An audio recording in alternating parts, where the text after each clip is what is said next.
Doctor Mohammad Yunus interim গভর্নমেন্টের রাষ্ট্রপ্রধান হয়েছিলেন।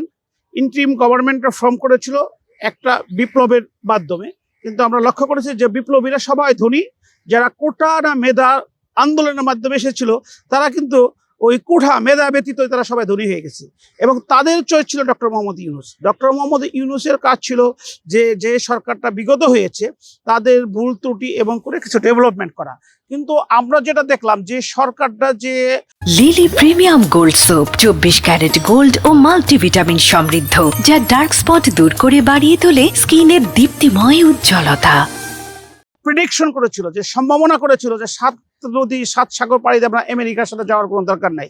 এবং বিগত সরকারের শেখ হাসিনা সবচেয়ে যদি কাউকে আপনি বিভিন্ন ধরনের কটু কথা বলেন, ভদ্র কথা বলেন, বিভিন্ন ব্যঙ্গ কথা বলে থাকেন ডক্টর মোহাম্মদ ইউনূসকে নিয়ে, কারণ সে সবসময় বলেছে ডক্টর মোহাম্মদ ইউনূস হচ্ছে আমেরিকার একজন এজেন্ট, এবং তার পারপাস হচ্ছে এ দেশে এসে আমেরিকার স্বার্থকে সিদ্ধ করা।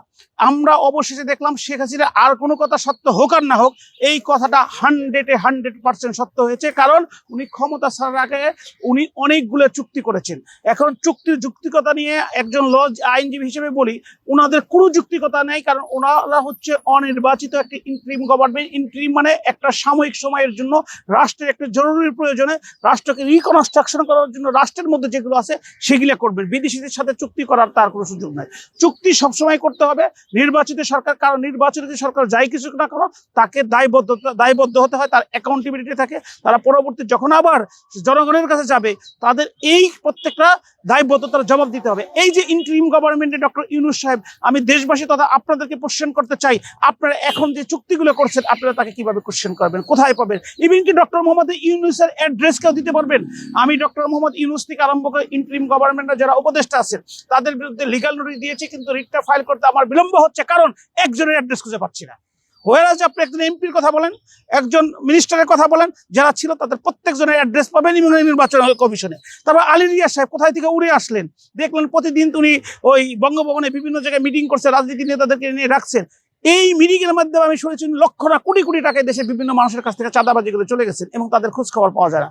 এখন ডক্টর মোহাম্মদ ইউনূস উনি আমেরিকার আশীর্বাদ নিয়ে আমেরিকার স্বার্থ সিদ্ধি করার জন্য আসছিলেন।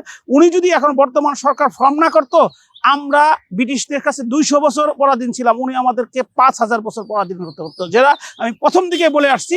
কারণ হচ্ছে ওই ব্রিটিশ আসলে ইস্ট ইন্ডিয়া কোম্পানি সাগরের মাধ্যমে, আর হচ্ছে আকাশের মাধ্যমে স্টার্লিং দিয়ে। উনি শুধু এই চুক্তি না, ওই সেন্ট মার্টিন থেকে আরম্ভ করে বাংলাদেশের এমন কিছু নাই যে উনি আমেরিকানদের দিত না, আমাদের একটা আমেরিকার দাসত্বের রাজ্যে পরিণত করত।